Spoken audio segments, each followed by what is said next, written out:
Bienvenue au troisième chapitre intitulé Script. Alors tout d'abord, c'est quoi un script? Tout simplement, c'est un moyen qui va donner vie à votre lutin.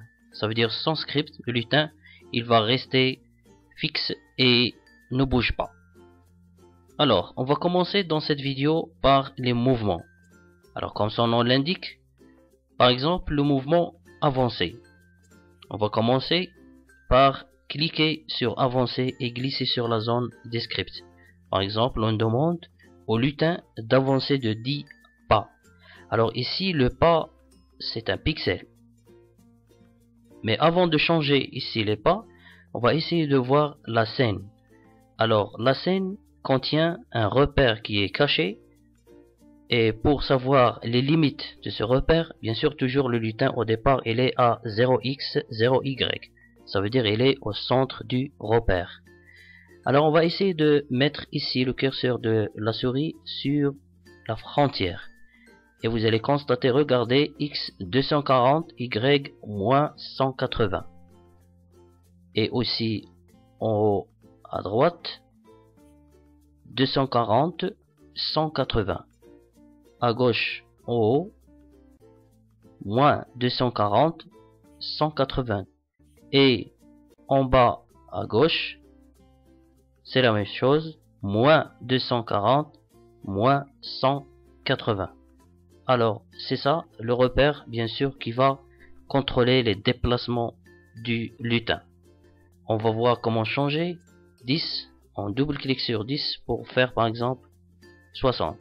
On double-clique, voilà, alors le chat, il va avancer 60 pixels ou bien 60 pas.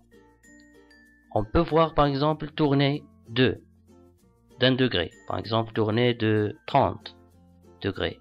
On double-clique, donc le lutin tourne. L'inverse, c'est la même chose. Il peut tourner par exemple de 15 degrés dans le sens inverse. S'orienter à 90 par exemple. Voilà l'orientation du lutin. On peut changer ici dans la liste, moins 90. Il va être renversé. S'orienter vers le pointeur de la souris, par exemple, aller à X, Y. On va aussi tester cette commande. À X par exemple, Y, on va prendre 15 par exemple. Double-clic et voilà, il va se placer dans X 10 et Y 15 par exemple. On peut aussi utiliser glisser en une seconde à X par exemple 240 et Y 180. C'est le point limite de la scène. Alors on double-clique et voilà, il se déplace vers le dernier point du repère, c'est 240 comme je viens de dire et 180. Voilà, c'est parmi les commandes qu'on peut utiliser. Par exemple, ajouter 10 à X, donner la valeur X, 0 par exemple à X, ajouter 10 à Y, donner la valeur telle à Y, rebondir si le bord est atteint. Là, c'est une commande très importante. On l'utilise lorsque le lutin arrive au bord de la scène. Il va bien sûr rebondir, ça veut dire revenir en arrière. Et aussi, on peut fixer le sens de la rotation.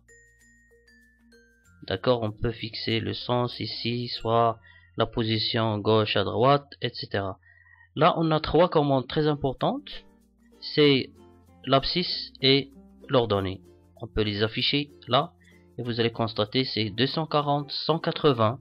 Alors le lutin il est dans le dernier point de la scène. Aussi la direction ici c'est moins 90. Voilà parmi les commandes qu'on peut utiliser ou bien les scripts mouvement. Merci.